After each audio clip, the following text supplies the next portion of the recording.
preguntarte en cuál de los tres componentes de ASEA se enmarca la generación del cómic que han sacado. Bueno, muy buenos días. Muchas gracias a Piensa Verde por esta entrevista y obviamente como parte de la plataforma es un gusto siempre dar un tiempo para esta iniciativa.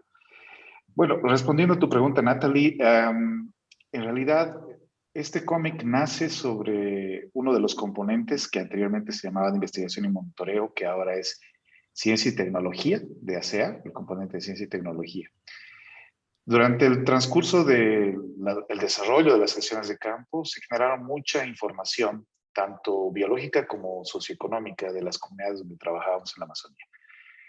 Y dentro de esto, uno de nuestros investigadores, el coordinador del componente en esa época, Nuno Negroes, vio como pertinente dar una salida de toda la información que teníamos hacia la población local, como una medida de paliar los efectos del conflicto que existe entre la población humana y, las poblaciones de vida silvestre.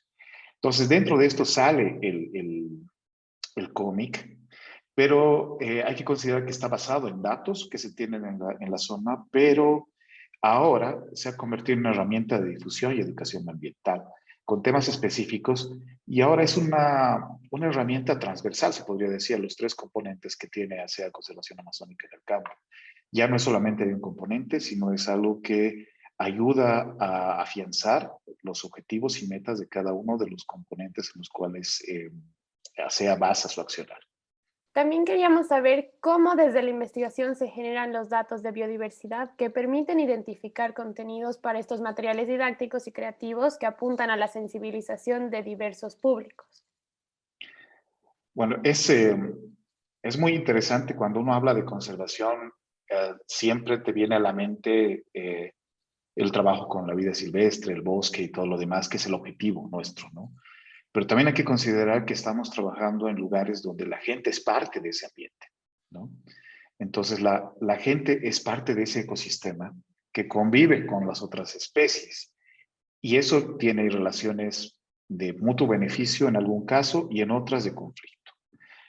Entonces, lo que nosotros hemos realizado es investigaciones sobre la vida silvestre en particular para saber qué animales están en el bosque de cierta comunidad en particular o de cierto territorio en particular.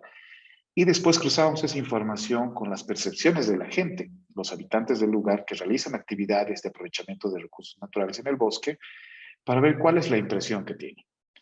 Entonces, cruzando esas dos informaciones, ese tipo de información, es que tenemos un interesante problema, entre comillas, ¿no? Donde podemos abarcar que realmente la gente entiende su entorno como una fuente de ingresos o de recursos para su vida cotidiana, pero también con una serie de especies que están presentes ahí que representan un tipo de amenaza en su entender, ¿no? Es por eso que el primero que sale siempre en la lista de conflictos por cualquier tema es el jaguar, ¿no? El jaguar es el gato más grande, entonces te puede atacar, te puede robar a tu ganado, se puede robar a tus gallinas, etcétera, etcétera. Cuando en realidad quizás son los dos especies, tanto humano como jaguar, que tienden a escapar de uno del otro, ¿no? Pero en la percepción del humano siempre es tener miedo. Entonces, lo que haces cuando tienes miedo es atacar a lo que tienes miedo y usualmente eso termina en desmedro de especies como el jaguar o de la alondra, que en este caso tiene un tipo de competencia con el hombre, ¿no? Porque están compitiendo por los mismos recursos, por los peces. Entonces, este tipo de información de biodiversidad y socioeconómica es lo que puede generar datos muy interesantes para cualquier herramienta comunicacional, pero el darle ese toque didáctico es algo que realmente cuesta mucho y yo aprecio mucho el trabajo que hace la gente que puede transformar esa información muy técnica en algo que pueda entenderse tanto para la población local como para un público en general. Gracias. Yo me imagino que, bueno, el material didáctico que ustedes han decidido hacerlo de esta manera también, como mencionas, es para llegar al público que los ve en sus redes sociales, que no necesariamente es un público técnico, ¿no? Es un público que los sigue porque les gusta mucho la misión, visión que tienen, pero no necesariamente están muy afiliados a los términos técnicos, a los números, tal vez no los entienden en la proporción que dicen, ¿no? Así es.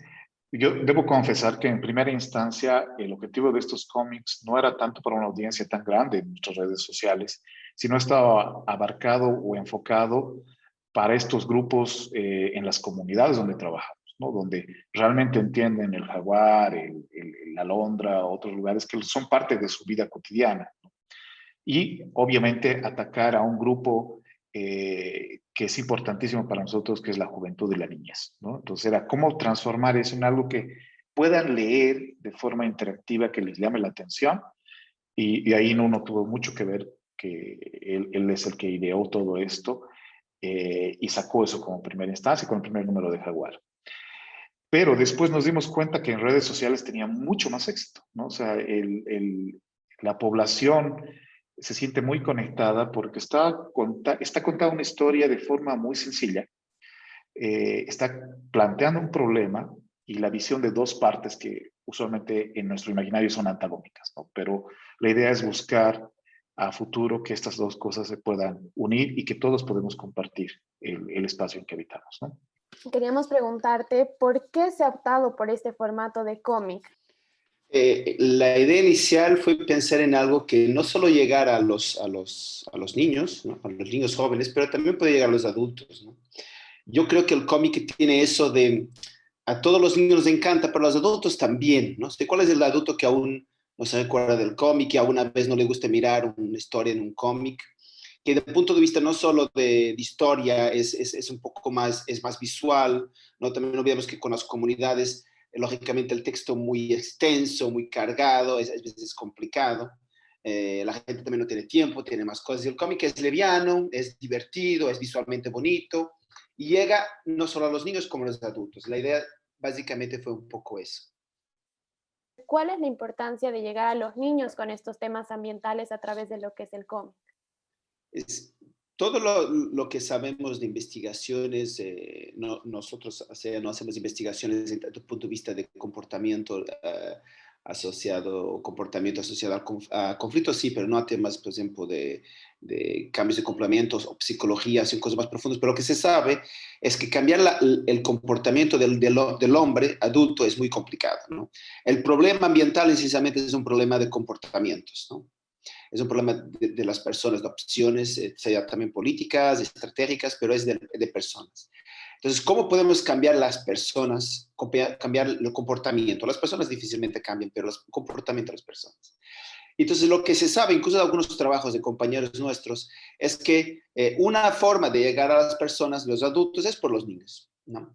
Nosotros sabemos que trabajando con los niños, con algún tiempo, podemos que ellos entiendan y ejerzan un poco la función de dinamizadores en su caso de cambio de comportamiento, ¿no? Hay trabajos, por ejemplo, con el tema del jaguar, por ejemplo, que un investigador ha mostrado que cuando la información llega por los niños, cambia a los adultos. Y entonces eso para nosotros es como una buena forma de direccionar nuestro trabajo. Y el cómic surge mucho por eso, ¿no? O sea, a través de los niños queremos que los niños conozcan un poquito más no solo la fauna con que coexisten, en este caso de las comunidades, o en el caso de las personas que viven muy lejos, la fauna que no existe, en su país, ¿no? O países vecinos. Y, y que con eso te crea una empatía, una relación más cercana, y por eso se enamoran de esos animales y que también quieren conservarlos, y al mismo tiempo llegar a los adultos de la misma forma, ¿no? Por los niños. Porque, y al final trabajamos dos generaciones, trabajamos en la generación que está ahora y trabajamos en la generación que viene, ¿no? Que esperemos que sea mejor. Eso. Queríamos saber cuál ha sido el impacto de comunicar los resultados del monitoreo de especies en los territorios de intervención que tiene. Eso es mucho más interesante y es un poquito más técnico. Nosotros usamos diferentes herramientas de monitoreo de vida silvestre, ¿no? O de biodiversidad en general, porque usamos también cosas o herramientas para identificar algunas especies de aprovechamiento forestal. Pero en el caso de vida silvestre, llama mucho la atención que las comunidades puedan ver fotografías de los animales que están en lugares que ellos conocen, ¿no? Es decir, si es que estamos trabajando en una comunidad que hace aprovechamiento de castaña y usan unas sendas para llegar a sus árboles, las conocen muy bien, ahí instalamos las cámaras trampa. Entonces, hay fotos en las que se ven ellos caminando, recorriendo, y horas después, por los datos que te muestran las cámaras, ves a un jaguar detrás o en sentido contrario, o ves a los chanchos de monte, a un puma. Eso les llama mucho la atención porque ellos creen, o como todos creemos, de que cuando uno va, esa es un área segura y nadie más la usa, ¿no? Pero en realidad estás en el ambiente del jaguar y de otros animales que usan esos espacios ya como caminos propios, ¿no? Entonces se dan cuenta que hay un solapamiento de uso del espacio y que es muy interesante y que quizás a veces han estado juntos y ni cuenta se han dado, ¿no? Entonces yo creo que eso ayuda a limar las asperezas del conflicto, las percepciones que tienen los habitantes con especies a las cuales tenemos miedo, en particular con el jaguar o el puma, por ejemplo, ¿no? Yo nunca me había puesto a pensar que sí pueden estar en el mismo lugar, ¿no? Como usted dice, que hayan pasado un momento después, un momento antes, y que no tienes esa percepción, ¿no? Desde lo que nosotros conocemos, creemos que son dos mundos completamente separados y en realidad no es así, estamos totalmente conectados y eso es bastante interesante de poder recalcarlo. Exactamente. Eso es lo creo que buscamos, ¿no? O sea, todas las especies pueden convivir en un espacio en equilibrio si es que respetamos la forma de vida y el espacio natural de la otra especie, ¿no? Es decir, que podemos estar viviendo, y están de hecho viviendo en el mismo, en la misma área donde vive el jaguar, donde vive el chancho de tropa, donde vive la alondra, el hochi y todos los animales que están listados en el cómic como los que más conoce la gente, digamos, ¿no? ¿Cuál era la expectativa institucional que tenían ustedes en relación a esta creación de los cómics? Bueno, sí, bueno, estaba primeramente orientado a ese grupo que está viviendo en el bosque, ¿no? Que pueda tener una forma más divertida y dinámica de la interacción que tienen las especies con ellos mismos.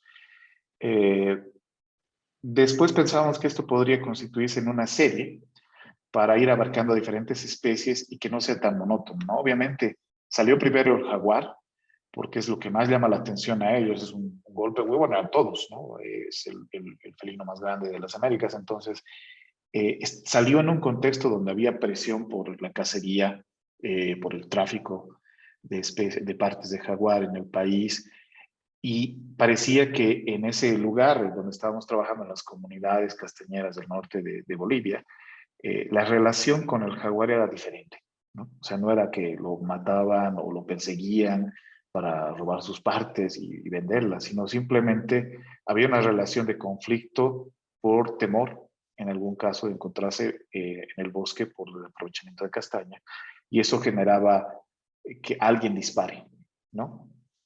A una de las especies, no siempre para matarla, sino para espantarla o para ver lo que pasaba. Entonces, la dinámica completamente diferente. Y eso fuimos preguntándonos sobre las otras especies. Las otras especies tenían otra dinámica, otro conflicto, por así decirlo. Y entonces teníamos que abocar cada especie en particular, pues tenía una relación diferente con la población humana. Y ahí nació la serie, ¿no?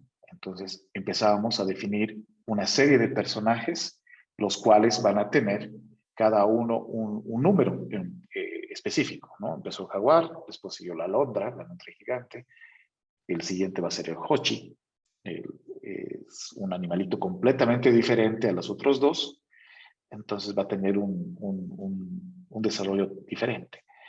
Y bueno, vamos a llegar a los 10 números. Queríamos saber también a qué responde la priorización de las especies protagonistas del número 1 y 2 del cómic. Eso sí fue tema de mucho debate. Ve.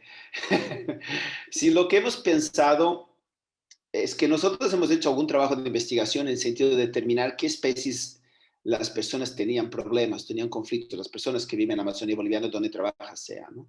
Entonces, lógicamente, surge el jaguar, ¿no? El tigre, surge la alondra y surge la paraba por la que están. Hay un conjunto de especies que surgieron por ese tema, por el lado del conflicto, del problema, especies con que las personas tienen alguna antipatía, algunas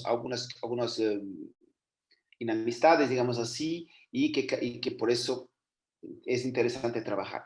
Por otro lado, también intentamos cubrir un poquito todo el espectro del ecosistema, o sea, la tierra, el agua y el aire, ¿no? O sea, por eso tenemos animales de agua, como la alondra, ¿no? El tigre, el jaguar también nada muy bien, y animales que están un poquito más por arriba, ¿no? Como la paraba y como el mono. Entonces, la idea era un poco estas dos estrategias y buscar que también de alguna forma cada especie tuviera como una cierta personalidad, ¿no? El jaguar como el, el, el, el guía, el líder, la autoridad, el fuerte, ¿no? Digamos así. El hochi de repente como el trabajador ahí que está siempre moviéndose y escondiendo la castaña, el mono el chistoso, la parábola que habla, bla, bla, bla, bla, bla, bla mucho, y la alondra un poco la más maternal. Así, construyendo un poco qué tipo también de características que tuviéramos que cada personaje tuviera, que cada historia que cada una va a contar, que han contado ya dos, pero van a ir las otras si todo va bien, y un poco eso. Entonces, todo un conjunto de ideas que al final pues sumaron con este resultado, gracias también mucho al trabajo del dibujador, que es genial, es un genio, hay que decirlo. Queríamos también saber cómo ayuda este material en el enfoque de conflictos de la fauna y los seres humanos. Sí, como mucho de este trabajo ha surgido de proyectos, de temas de conflicto que hacía estaba trabajando. Por eso surgió el Jaguar primero, que estaba muy asociado a un proyecto que le financió el primer número, y la Alondra también asociada a otro proyecto. Ahora la idea siempre es recoger las especies todas, que cada uno cuente una historia, y a lo mejor que otro personaje nuevo pueda surgir para pasar algún tipo de mensaje que nos interese pasar, dependiendo un poco también del contexto, ¿no? El tema del jaguar, el tema del conflicto, la alondra tiene que ver un poco con la pesquería y todo tiene que ver con percepciones que algunas veces las personas tienen que son equivocadas. Y con el cómic y con el humor intentamos que la gente lo vea de otra forma o que se haga pensar un poquito, a ver, ¿será que lo que yo estoy pensando está bien o está mal? De repente no es así. Y generar discusión también. Entonces, lo queremos cubrir todos los cómics, todos los personajes y con un otro más sorpresa por el medio. No voy a decir cuál es el próximo para no estropear la sorpresa, que ya está pensado. Y después abordar temas diferentes que cada personaje aporta, ¿no? A la historia de lo que es la conservación en Bolivia y la Amazonía como un todo. Y también trayendo historias de las personas que viven al lado. Muchas de las expresiones o de las situaciones que están en el cómic son cosas que nosotros hemos escuchado de las propias personas, ¿no? O sea, no son, tenemos un poco aquí de un texto, de una historia colaborativa que recoge la información de las vivencias de las personas y que las junta para construir un mensaje, una historia y cosas que queremos transmitir. ¿Quién es el que tuvo la idea de los cómics y cómo fue plantear esta idea, no? O sea, nosotros, yo creo que ese es un trabajo de equipo, o sea, no sería justo decir, en realidad el primer cómic fue construido con varios compañeros que estaban así en ese momento, el segundo cómic también, y mucho de, como te decía, muchas de las historias que están ahí son cosas que alguien va al campo y nos viene y nos cuenta, o nosotros vamos a la comunidad y escuchamos de viva voz, incluso porque es importante que el cómic también, que la gente de la comunidad cuando lo lea se identifique y no vea, este es un citadino que nos está contando su historia de su punto de vista, no, no, con expresiones de ellos, situaciones que ellos mismos pueden reconocer que muchos han pasado y han contado entre ellos. Entonces, este es un trabajo de equipa y yo no creo que yo puedo estar dando la cara en este momento, como puede ser otra persona de hacer, porque no es una visión institucional y es una idea institucional. Incluso en el aporte de la construcción de la historia hay varias personas que han aportado, en el primero, ahora en el segundo un poco tal vez más yo, en el próximo de repente no soy yo, es otra persona. Y felizmente tenemos un dibujador, ¿no? El Oscar, que es un genio y que hace un trabajo fenomenal y que consigue aguantar estas locuras de textos que algunas veces no son fáciles plasmar en un cómic, pero él lo consigue de una forma muy, muy creativa y muy bonita. Para finalizar, queríamos saber qué mensaje puede brindar para motivar a la conservación de la fauna amazónica. Bueno, como mencionaba antes, En la Amazonía convivimos todos, ¿no? Y al decir todos, no solamente me refiero a la especie humana, sino a todas las otras especies que están antes incluso que la especie humana, ¿no? Jaguares, londras, parabas, todos los animales que son emblemáticos de esta Amazonía. Entonces, podemos vivir juntos, podemos compartir el mismo espacio respetando a cada especie, ¿no? Entonces, creo y soy un ferviente creyente de que manejando el bosque automáticamente conservamos la biodiversidad, mostrando el buen uso de los recursos que tiene este bosque para las poblaciones humanas. A la vez estamos ayudando a proteger estas especies de fauna tan emblemáticas que a la vez nos van a dar beneficios a futuro, ¿no? Entonces, el mensaje que podría dar es de que respetemos a la naturaleza y ella nos va a respetar a nosotros también.